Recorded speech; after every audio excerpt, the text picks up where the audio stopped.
Episode 8, The Last Jedi. Holy moly, that's a rad title. And we've got 3 big theories about what it means on today's Nerdist News. Folks, if you're running low on Jedi, then you might want to stock up, because we just got word that, yes, the entire galaxy is down to its very last Jedi. Or at least that's what we've deduced by meticulously decoding the mysterious new subtitle for Star Wars Episode 8, which we now know is The Last Jedi. News of the new title broke this morning on StarWars.com, and it even came with this never-before-seen logo. Ooh. Pretty much the same logo as The Force Awakens, only redder. Yeah? Okay, whatever. I kind of dig it.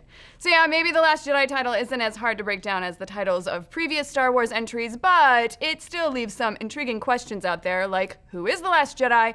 And why are they the Last Jedi? And are we talking Jedi singular or Jedi plural? Curse you, intergalactic grammatics!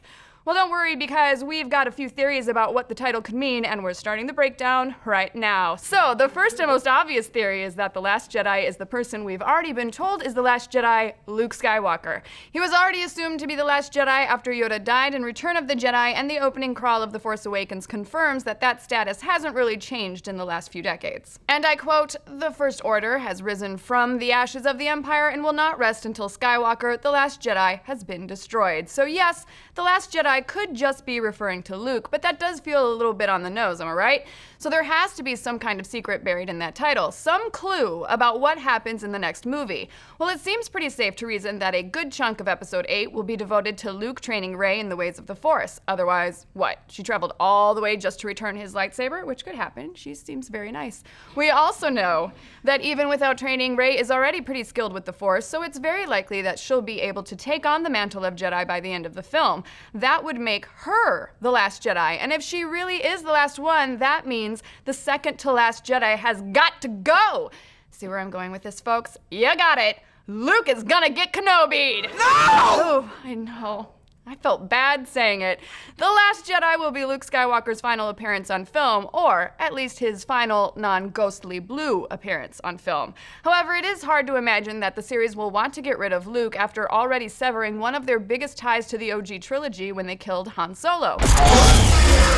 But like we said, it's also hard to imagine that Rey won't reach Jedi status by the end of the movie. So how do you resolve this? Well, the answer may lay on the dark side. If you'll remember, in Force Awakens, the Sith have been effectively retired. Instead, a new order of Darksiders have emerged, the Knights of Ren. Is it possible the light side will go through a similar rebranding? Just as Kylo adopted a new moniker, could Rey do exactly the same?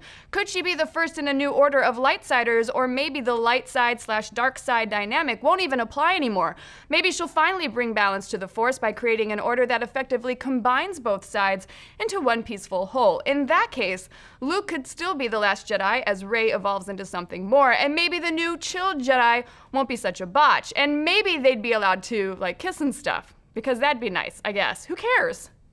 Why? I mean, I guess who cares?